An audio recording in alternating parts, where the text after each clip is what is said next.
If you're looking for an all-in-one dish, Alma's Brisket and Limas one-pot meal will fit the bill perfectly. Add the accents of Nathalie's Radicchio and Grapefruit salad and an extra special quick bread, Garlic-Thyme corn muffins to make a hearty meal. A marbled chocolate mousse is the spectacular dessert that tops off this meal of delicious twists on traditional favorites.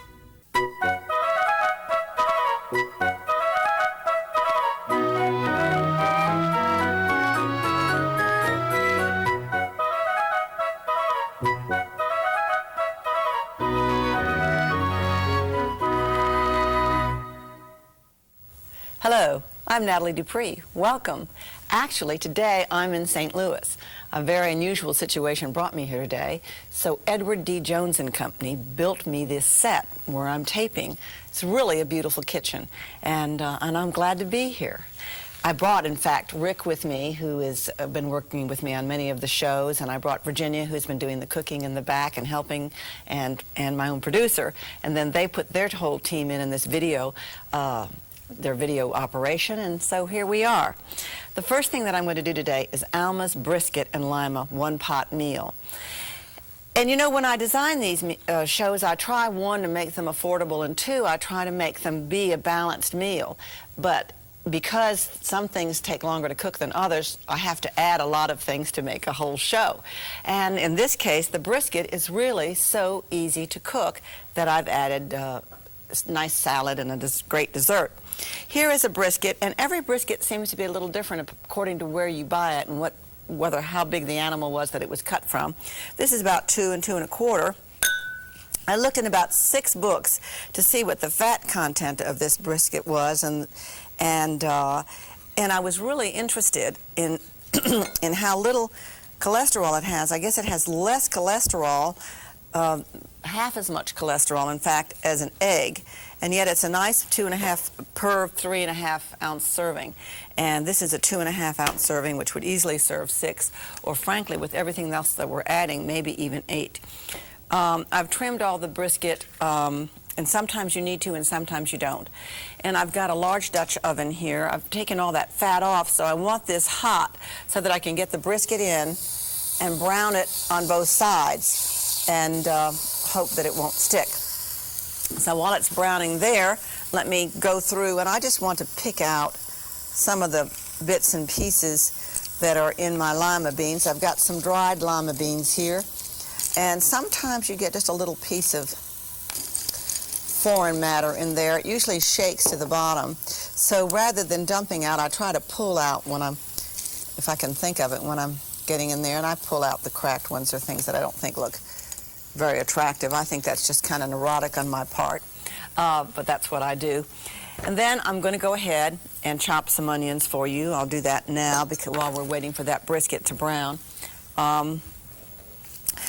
What I try to do when I have a beef dish like this is to cook everything all at one time so that I can go away and leave it. This is terrific for, say, a Sunday lunch. And if I do it, I call it dinner, Sunday dinner, but I serve it at lunch. But I cook it on Saturday, and then I can reheat it on Sunday, and it's all done. It doesn't take much actual cooking time so that I can put it on, prep time. So I get everything ready, I put it on, and then I can even run to the grocery store, or I can do a couple of loads of wash and then just come back and get it out. So here I have some chopped an onion, and I'm just going to chop it, slice it in half, and put the cut side down from yourself so you don't cry. Peel your onion.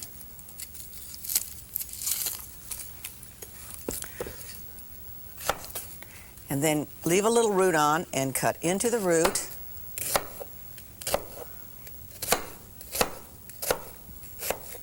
Cut across. And then down. See? It's all done. Now, I have done something else. One of the things that I've realized is that you don't have to be chopping things for every single meal. So what I have done ahead of time here is I have gotten all the onions chopped ahead of time, and they're in a refrigerator bag. And frankly, I don't see any reason why you can't do that. I've got that on as high as it's going, but you can tell it's just kind of, it's not really moving very quickly here. I'm just going to do that to You shouldn't do this at home. Don't do as I do. Do as I say. At home, don't lean over your pan to get it brown, but I'm just trying to get it a nice brown so you can see it. It's going to take a minute more there. So I'll move ahead and do the rest here. We're actually going to just brown that, and then we cover it and let it cook for 2 hours, and we add all this other stuff. But I'll show you this now, too. Here's this. I've got my potatoes, and I'm just going to peel them. I have a nice potato peeler here. Really, technically, you should move those onions away from yourself so you don't cry. If you try to do something right on top of them, that's what makes you cry, all that cut surface area. So here's my potatoes.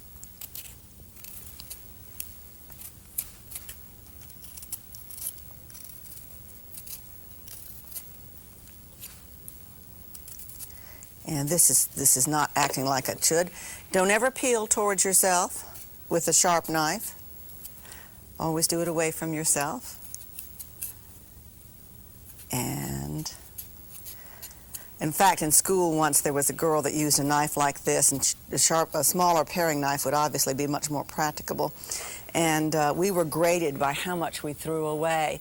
And bless her heart, she threw something like that out of the window on exam day, and she hit the grading teacher on the head with her potato peel. So not only was she in the doghouse because she had thrown something out of the window, but because the teacher caught it and looked at how much potato she had left on the peel. So I'm just going to cut these into doable pieces. Let me just see where I am now. Okay. You can always tell about how a meat is browning by the sound. If you don't have a nice sturdy sizzle, then you know that it's not browning quite as fast as you want to when you turn it up. That's why the pan should be good and hot. I'm going to turn this now, but I'd like yours to be a much stronger brown. So you get yours a brown, almost the color of this stock. Now, you pretend with the magic of television that that's browned on both sides. And I'm going to add my chopped onions, some beef stock, and some limas. And you can add small lima beans if you rather, butter beans we call them. Now the purpose of adding all of these to this meat is that all these vegetables are going to cook with the meat and with the canned, this is canned beef stock, and they're going to get this wonderful flavor. But it's also going to mean that you have a much bigger meal, and you're going to need to serve much less meat per person, which gets it down to the fact that people will be very happy with a little bit less than a quarter pound of that meat. Here's some chopped garlic, some bay leaves, and you can either crumble them, or if you leave them whole, you have to remember to take them out. Some chopped oregano and some chopped rosemary. There we are. And then you just bring all of this to the boil. You lower the heat. You cover it. Let me just stir all that in. And you simmer it about 2 hours. Or you can just take this whole pot and put it in a 300-degree oven for 2 hours. So you see, you can just leave it. Now it's done with the magic of television over here. And here it is. And let me show you how pretty this brown is, because we got this brown earlier. Just sort of move that off. You can see, and that brown is what colors this stock enough. That's why it's important, not just for the flavor of the meat, but it colors everything enough that it adds color to the vegetables. And then you season it with salt and pepper. I just want to show you how nicely this cuts. See, I had my salt and pepper right there. I did something with it. But anyway, I'll just add, this is salt right here. I keep my salt in something like this. Now, I'm pretty sure you can't see this, but these are pretty pots, and you might want to serve in them. So, if you want to clean up something like this, take a damp paper towel and rub all over your pot. Can you see how I did that? And that'll clean it up enough that you can feel like you can serve in it.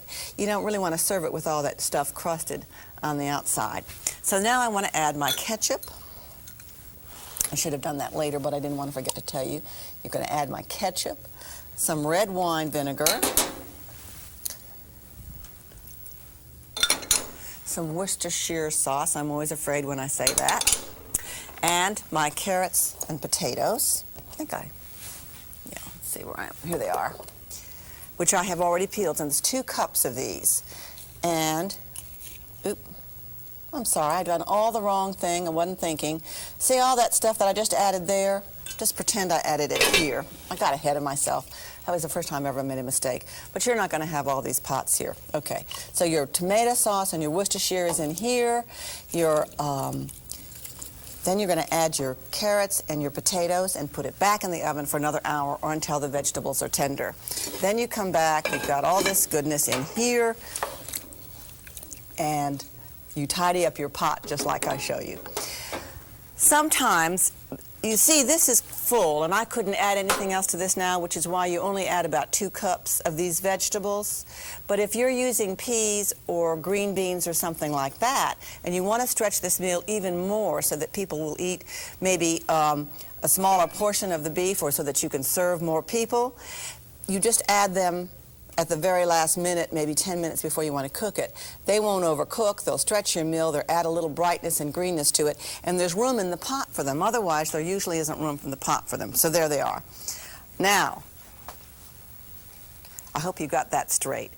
You brown your meat, you add your lima beans and your liquid, cook it for 2 hours, then you come back, you add your 2 cups of any vegetable. I used the potatoes and carrots, put that in, cook it an hour more, and then get ready to serve. So season it with salt and pepper. And that's when you added, when you put the vegetables in, is when you added your ketchup and your wine vinegar and so forth. Okay, this is a radicchio and grapefruit salad. I say it'll serve 6 to 8 people, but what I do is I tear all my greens ahead of time in the week. I wash them and tear them all up, and I've got Boston and romaine and red leaf, or a combination of vegetables. And you take your lovely radicchio and you separate it into leaves, and you separate your Belgian endive into leaves, and peel your grapefruit and cut it into segments. And the easiest way I find to do that is just to cut the end off of either side, and then take a nice sharp serrated knife, and it's worth investing in a good serrated knife, and then you go around the sides like this. This is a thick-skinned one. It just depends which part of the country you get them from as to how thick the skin is. Then you get some lovely red onions, and I've got those. And you slice them, and of course they're just prettier, that's why you do them, and slice them as thinly as you can. I just showed you how to chop an onion, you don't need to slice it. And you've got some chopped basil, your grapefruit segments, and you put all those together, but I'm just going to put them in here because I'm in a hurry. And meanwhile, you whisk together some Dijon mustard, some red wine vinegar, some lime juice, little sugar there, and you can leave the sugar out if you're worried about your cholesterol, and some olive oil, sugar, which I already added in, your salt and pepper, add a little toasted pine nuts or chopped walnuts, and then just before serving you toss the greens with the dressing. Now if you want to, you can pass the dressing, and that's really nice for people that are watching their fat, because believe it or not, in this dressing per person, if you served 8 people from this, is half as much fat, really, as what's in that beef dish. So you see, people think that salads don't have a lot of fat, but they do. If you wanted to cut back on your fat in this menu, one of the things that you could do is, rather than make an oil and vinegar dressing, just use, say, a balsamic vinegar. And now, if you want just a little tiny taste of chocolate, rather than the mousse that I'm going to show you in a few minutes, listen to my friend from the Four Seasons Hotel in Philadelphia tell you how to make those pretty chocolate shards that they serve at lunch that I just love. Nathalie will return after a word from her guest. Hello and welcome. My name is Jean-Marie Lacroix. I'm the executive chef at the Four Seasons Hotel in Philadelphia. The main restaurant, and one restaurant only, is called the Fountain Restaurant. Today we're going to demonstrate mint chocolate wafer. This chocolate is actually served at lunchtime after a coffee. It's very sweet and minty, not too heavy. We use Valrhona chocolate, and the white chocolate, which is not a white chocolate, it is not a chocolate, but a white chocolate is cocoa butter, milk, flavor, sugar. Melting point, we use a double boiler, as you can see. Melting point of white chocolate will be 110 degrees. Then when it's ready to use, 82 degrees. Dark chocolate, the difference between the white and the dark is the cocoa liquor. Cocoa liquor is about 50% of cocoa liquor in it. Sugar, 44%, cocoa butter, about 9-10%. Melting point for in the double boiler, 122 degrees, and ready to use 85 to 86. So the first steps will be to have a sheet pan, turn over. Then you will cover the sheet pan with a silver foil.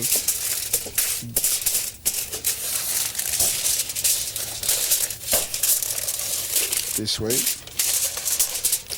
This you can be actually ready in advance. The next step we'll take the white butter and melting the butter temper. We temper the chocolate in a double boiler, which is already done, and this, as you can see, is a consistency of a thin mayonnaise, and it's ready to use.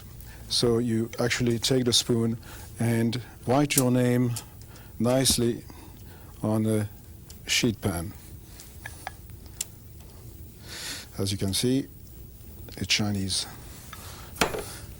The next step is to spread with a spatula to spray the white chocolate over. This is to have a marbleized effect afterwards. And this is ready. The next step will be to temper the dark chocolate. It will take quite a while, but as you can see, this one is nearly ready. 85 degrees will be the right temperature. Not to forget to flavor the chocolate with some essence of mint, spearmint, peppermint will do. And I think this is quite ready. As you can see, it's a bit thicker than a white. I will add a little bit of mint.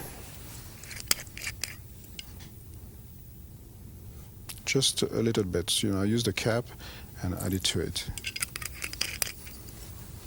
This is very strong, and don't use too much of it. All right. The idea of bringing the chocolate down from 110 to 85 is to keep the shine. So when it's ready, you pour the chocolate over the white chocolate this way. A little bit more, of course, than the white. Then with a spatula, you spread it around this way. Then the next step is to cover the chocolate and the sheet pan with another sheet of aluminum foil. And this is ready. The next step is to keep this sheet pan in a cool place for quite a while, maybe over. Usually I do it the night before, and it's about the longer time, 5 hours or 6 hours. The next step will be to move this up. Unfortunately, this one is not quite ready, but I will have the next product will be this. That's what is going to be the next day. If you do it the next day, you just pull the silver foil, then you will have to break the chocolate with it, and you get pieces of wafer and mint. Very nice. Thank you.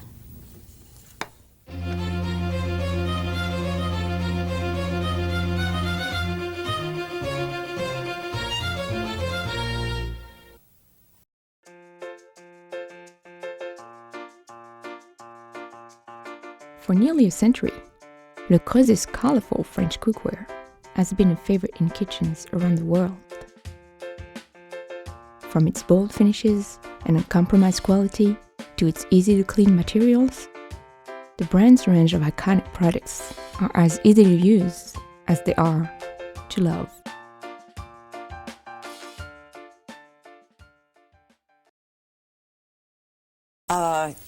Now, just in case you didn't want to just serve chocolate shards, but you wanted to serve something loaded with calories, but that's absolutely delicious, and those chocolate shards are good too, I'm going to show you how to make a marbled chocolate mousse. But I do also want to say that I think I said if you left the sugar out of the salad that it would reduce your cholesterol. I wish. No, if you omit the sugar out of your salad, it just reduces the calories, unfortunately. I'm not real worried about cholesterol, as you might gather, because I have very, very low of the bad kind of cholesterol and very good of the very high of the good kind. Now, this is a marbled chocolate mousse, and the way that you marble it is combining a dark chocolate base and a white chocolate base, white chocolate mousse with the egg whites. So they're made separately, but they're done the same way. It's the same technique, so I'm just going to show you one. The first thing you do is to melt dark chocolate, and you add heavy cream and vanilla extract. And I use the chocolate bits because I find they have more viscosity. And your butter over a nice low heat, and then off the heat. Here we go, finally got it lit there. Off the heat you separate your eggs, and I always use 3 bowls to separate eggs. So you crack your egg over the first one, and you crack flat on the counter, not on the edge of the bowl, because that'll make it sort of splinter. You put your egg whites in one, and your egg yolk in another, put your egg white there, and then you move right back to this first bowl if you need to. So while that's melting there and it's not quite there, I'm going to go ahead and show you how to whip up the egg yolks and see if that gets there. Now, egg whites. So the egg yolk is going to go into that base, and then I'm whipping the egg whites. If you want to separate eggs ahead of time or use some egg whites that you already have, 1 egg white is 1 ounce. Now, let me show you the clean copper bowl. I clean a copper bowl with vinegar and salt, and you use a paper towel, and it's really kind of miraculous there. Can you see how that comes out? And then you dry it, rinse it and dry it, and beat your egg whites in there. And to start the egg whites, I'll just show you this. In the copper bowl, you go like this, and that gets them started, and then you use a motion like that I'm going to show you in here. So here are these egg whites. I've done them a little bit ahead of time because I ran a little long earlier, and I won't have time to whip them all from scratch. But you go like that. Now, when you're doing it at home, don't hold your fingers up like that, but put your bowl down here where it's comfortable, and whip like this. The larger a whisk you can handle, the faster it'll go. You beat them up until they're a nice soft peak. Go like that. Like this, it'll stick together. Now, here we've got everything ready. Don't let your chocolate boil like I just did. I'm going to turn this down here. I'm going to add a little of my egg yolk here. I've got some already made, but I just wanted to show you how to do the whole thing, so I'm hoping that'll work out. Then you put a little of the white into the chocolate to lighten it. That's called softening the mixture. Here we go, like that. And then you fold the chocolate into the egg whites. And you do this with both sections of your mousse, so that's the same thing. And I probably should have halved that. And then we're going to fold the whole thing together. You just repeat the procedure with the white chocolate. And here we go there. Now, you ladle half of the dark chocolate mousse into the bowl, and then you cover it with all of the white chocolate mousse. You're going to incorporate yours just a little bit more because you're going to have a little more time than I have. And of course, you won't have all the egg whites in there because you're supposed to have just done half of the egg whites into each one. But here we go. Here's our mousse. Here's our white mousse. I'm going to show you something that's pretty unattractive, but I know you like learning from me. Maybe you can see it's just gotten a little green in this bowl because these eggs have sat in here for a good long while we were setting everything up. And so if you leave your eggs in your mousse, in your copper bowl too long, then they are going to turn it green. So you want not to do that.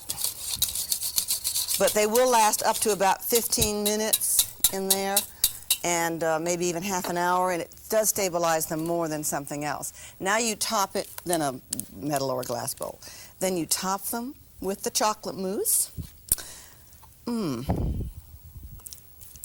I always joke and say this is not fattening because there's no flour in it, but don't believe me, it's got some calories to it.